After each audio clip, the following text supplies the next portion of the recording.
एक तो ये जो पूरी प्रोसेस चालू हुई है वो 9/11 के बाद से चालू हुई है। 9/11/2001 आपको याद होगा, 2 एरोप्लेन।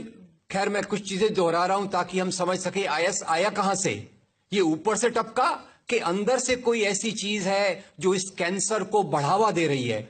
वो कैंसर को जो बढ़ावा देने वाली चीज है वो थोड़ा समझने की कोशिश हम करते हैं। खैर 2 एरोप्लेन आए, 2 एरोप्लेन हाईजैक किए गए ऐसा बोलते हैं। ये सब बोलते हैं वाली बात मैं कह रहा हूं, मीडिया का मामला है। सच क्या है, झूठ क्या है, सच दिखेगा, आसानी से हम उसको पहचान सकेंगे कि नहीं, वो एक अलग बात है। खैर ऐसा कहा गया कि 2 एरोप्लेन आए, हाईजैक करके लाए गए और वर्ल्ड ट्रेड सेंटर की बिल्डिंग से टकराए।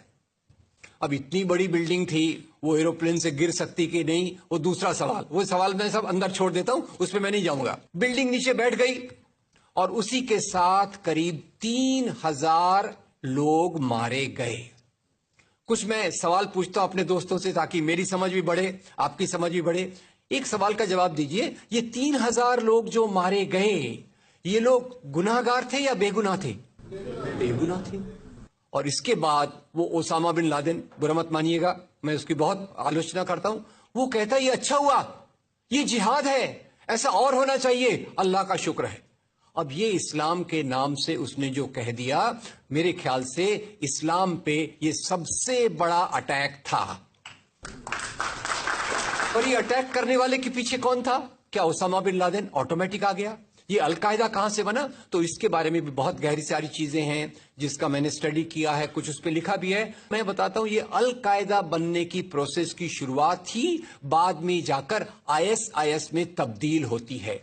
मैं इसको सवाल के रूप में पूछता हूं, देखिए, अगर इस्लाम के कारण आतंकवाद होता, मेरा सवाल जरा समझ लीजिए, अगर इस्लाम के कारण आतंकवाद होता तो दुनिया के कौन से देश में सबसे ज्यादा आतंकवादी होना चाहिए?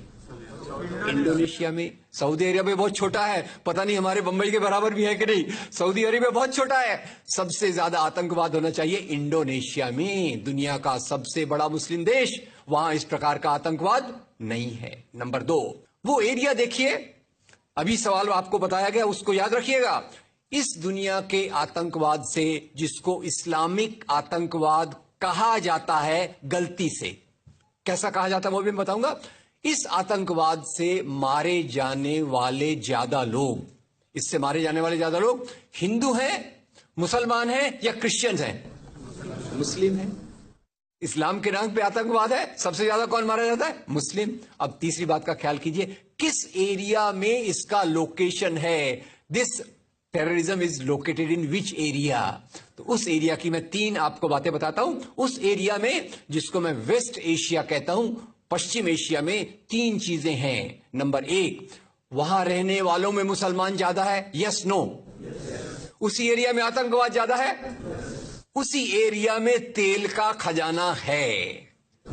तो आतंकवाद तेल के कारण है कि इस्लाम के कारण है? तेल के कारण है। और तेल का कब्जा कौन करना चाहता है? तेल का कब्जा वो ताकत करना चाहती है जो वॉशिंगटन में बैठे हुई पूरी दुनिया को नचाते रहती है। काम करने वाला कोई और गुनाहगार कोई और बनाया गया। अब ये आया कैसे? तो आपको बता दूं कि ये अल-कायदा के जो मदरसे, अब मदरसा अपने आप में खतरनाक शब्द उसमें कर देते हैं, कुछ मदरसों में इस आतंकवाद की ट्रेनिंग दी गई। इस्लाम के कारण गलत। ये जो मदरसों में आतंकवाद की ट्रेनिंग दी गई, उसके पीछे भी जो हाथ था, 2 चीजों का था। सबसे बड़ा हाथ था अमेरिका का। अमेरिका ने $8,000 मिलियन, 7,000 टन हथियार दिए अलकायदा को। उनका ब्रेन वॉश किया गया। इस्लाम के जो 2 महत्वपूर्ण शब्द हैं, माफ कीजिएगा अगर मैं कुछ गलत कहूं, मैं इस्लाम का स्कॉलर नहीं हूं, समझने की कोशिश करता हूं, कुछ मैंने गलत कहा तो उसको मैं माफ कर दीजिएगा। तो 2 शब्दों को उन्होंने बदल दिया। एक शब्द था जिहाद। जिहाद तो जो है जिहाद अकबर, जिहाद असगर। जहां तक मेरी समझ है, जिहाद अकबर का मतलब होता है अपनी बुराइयों के खिलाफ लड़ना। जिहाद असगर का मतलब होता है समाज की बुराइयों के खिलाफ संघर्ष करना। तो इस जिहाद शब्द का मतलब बदल कर दिया गया कि जो भी व्यक्ति आपसे असहमत है, जो भी व्यक्ति को, किसी को पहले काफिर लेबल करो, अब काफिर का भी एक बहुत अलग मतलब है, I won't go to the details of that. तो काफिर किसी को बोलो, उसको मारो, तो उसको जिहाद के नाम दिया गया। और ये ट्रेनिंग उन मदरसाओं में हुई जिसको अमेरिका ने पैसा दिया, अमेरिका ने सिलेबस भी दिया। और तो और मेरी समझ है, मदरसों में कुरान की ट्रेनिंग देते हैं, वो कैसे होना चाहिए वो आपके बीच में चर्चा का मुद्दा है, पर यहां जो ट्रेनिंग दी गई उसका सिलेबस वॉशिंगटन में बनाया गया। और खैर ये क्यों बनाया गया उसके पीछे मैं पहले बहुत कोशिश करके, मेहनत करके लोगों को बोलता था ये अलकायदा इसके लिए बनाया गया। बाद में मेरे हाथ में एक बहुत अच्छी चीज आई। अब यूट्यूब में कई चीजें बहुत अच्छी है, कई चीजें खराब हैं। यूट्यूब के कारण हमारे कई नौजवान भटक भी रहे हैं, पर यूट्यूब की कुछ अच्छी चीजें आपको बताता हूं। यूट्यूब में आप सर्च कीजिएगा 3 शब्दों को, हिलरी क्लिंटन अलकायदा अमेरिका, उसमें आपको 4.5 मिनट का एक वीडियो मिलेगा जिसमें हिलरी क्लिंटन बताती है, मैं नहीं कह रहा, हिलरी क्लिंटन कहती है कि हमको रशियंस के खिलाफ लड़ना था, हमारी फौजें जो वियतनाम से एकदम डिमोरलाइज होकर आई थी वो तैयार नहीं थी, तो इन एशिया के मुसलमानों के नौजवानों के कंधे पर रखकर हमने अपनी बंदूक चलाई, हमने अलकायदा खड़ा किया, हमारा काम हो गया, हम अपने हाथ धो लिए और हम अपने वापस आ गए। Is the United States supporting Al-Qaeda in Syria? The answer is yes. Fact number 1. There is no question that Al-Qaeda fighters are part of the opposition forces attempting to overthrow Syria's government. Fact number 2. The creation of Al-Qaeda wasn't Islamic fundamentalism. It was the CIA. The Mujahideen was created by the CIA to cause problems for the Soviets. And you might say that's crazy talk, right? Here's Secretary of State Hillary Clinton. To be fair, we had helped to create the problem we're now fighting. How? Because when the Soviet Union invaded Afghanistan, we had this brilliant idea that we were going to come to Pakistan and create a force of Mujahideen, equip them with Stinger missiles and everything else to go after the Soviets inside Afghanistan. And we were successful. The Soviets left Afghanistan, and then we said, great, goodbye, leaving these trained people who were fanatical in Afghanistan and Pakistan, leaving them well armed, creating a mess, frankly, that at the time we didn't really recognize. We were just so happy to see the Soviet Union fall, and we thought, okay, fine, we're okay now. Everything's going to be so much better. Now you look back, the people we're fighting today, we were supporting in the fight against the Soviets. So it's not a conspiracy theory, it's history. And it's history that's being repeated in Libya and now in Syria. But there is a bigger problem here, one that every American should be questioning. We're fighting Al-Qaeda in Afghanistan, but we're also bombing Al-Qaeda targets in Pakistan and in Yemen. And as we do that, something occurs known as collateral damage. Hundreds of civilians in Yemen have been killed in just the first half of 2012 by U.S. airstrikes aimed at Al-Qaeda fighters. We also have a history of kind of moving in and out of Pakistan. I mean, let's remember here, the people we are fighting today, we funded 20 years ago. And we did it because we were locked in this struggle with the Soviet Union. They invaded Afghanistan, and we did not want to see them control Central Asia. And we went to work. And it was President Reagan in partnership with the Congress, led by Democrats, who said, you know what, sounds like a pretty good idea.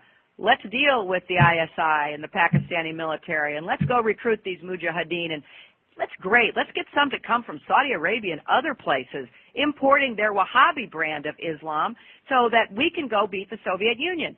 And guess what? They retreated. They lost billions of dollars, and it led to the collapse of the Soviet Union. So there's a very strong argument, which is, it wasn't a bad investment to end the Soviet Union, but let's be careful what we sow because we will harvest. And we now are making up for a lot of lost time. So what you need to know tonight is heavy. Our government is bombing sites around the world in an ongoing war with Al-Qaeda. In Iraq, where Al-Qaeda had no presence before the U.S. war, Al-Qaeda is now thriving. The same Al-Qaeda, yes, created by the U.S. government in order to harm the Soviets. And today, at least 13,000 civilians in Afghanistan are dead as a result of that war with Al-Qaeda. So with all respect to Ms. Fitzgerald from the Irish Times, this is not propaganda. Rather, it is the question that every American should be demanding answers on from Congress and from this president. why are we giving Al-Qaeda fighters money and weapons to overthrow yet another government in the Middle East? Today, our government claims they're freeing the people of Syria.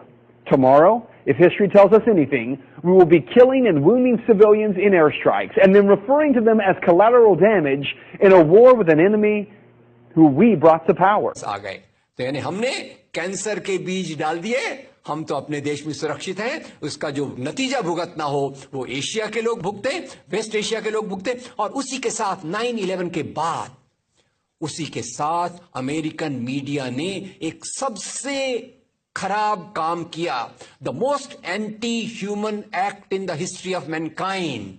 मैं पूरी जिम्मेदारी से ये शब्द कह रहा हूं। क्या किया था अमेरिकन मीडिया ने? अमेरिकन मीडिया ने धर्म को आतंकवाद से जोड़ दिया। मजहब जो मोहब्बत सिखाता है, मजहब जो इंसान को इंसान बनना सिखाता है, उस मजहब के साथ इन्होंने आतंकवाद को जोड़ दिया और एक शब्द बनाया पहली बार, इस्लामिक टेररिज्म।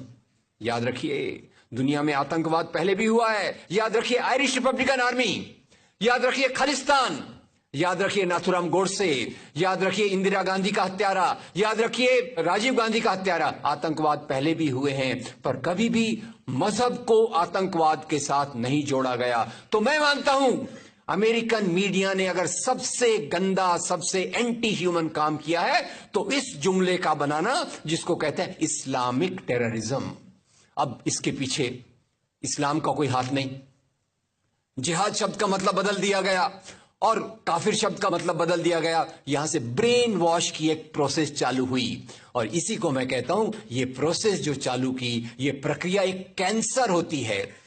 मेरा थोड़ा मेडिकल बैकग्राउंड है, मैं जानता हूं कैंसर शुरुआत में होता है, आपने ट्रीट कर लिया तो ठीक है, जब वो फाइनल स्टेज में जाता है तो पूरी दुनिया की बर्बादी करने पे तुल जाता है। और वही बात अलकायदा के साथ हुई। अलकायदा के बाद मामला वहीं खत्म नहीं होता। तेल की प्यास, तेल की भूख बहुत बड़ी है। आप जानते हैं भारत 200 साल तक गुलाम रहा इंग्लैंड का। काय के लिए गुलाम था? क्योंकि उनको यहां का कच्चा माल लूट कर ले जाना था।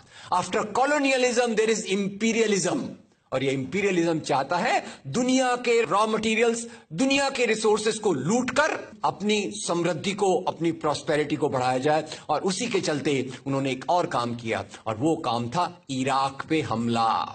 अभी ब्रेक्सिट, अभी वो कौन सी रिपोर्ट आई है, मैं नाम भूल गया उसका, जिसमें ब्रिटेन के प्रधानमंत्री जो थे उनको एक गिल्टी करार हो रहा है। वो रिपोर्ट में पहले उन्होंने तय कर लिया कि हमको इराक पे हमला करना है, बाद में आर्ग्यूमेंट ढूंढते रहे कि भाई कौन सी बात पे हम इराक पे हमला करें। तो बोले अरे इराक के पास तो वेपन्स ऑफ मास डिस्ट्रक्शन है। उस बात पे लंबी बहस चली और यूनाइटेड नेशंस, जिसको अमेरिका ने अपने जेब में रख लिया है, उसके सहारे से उन्होंने इराक पे हमला किया। और वो इराक पे हमले के कारण जो वहां की आर्मी स्ट्रक्चर था, जो फौज का स्ट्रक्चर था, वो डिस्टर्ब हो गया। एक तरफ से वो डिस्टर्ब हो गया, दूसरी तरफ से अल कायदा की आइडियोलॉजी आई और इन दोनों को मिलाकर ISIS बना। काम है इस्लाम का नाम, इस्लाम के नाम पर जो काम हो रहा है वो वास्तव में it is a design of imperialist powers to control on the oil resources of the world. इससे गंदी बात दुनिया में कोई नहीं हो सकती कि मजहब के नाम पर एक पॉलिटिक्स, मजहब के नाम पे आर्थिक समस्याओं को अमेरिका हल करने की कोशिश कर रहा है।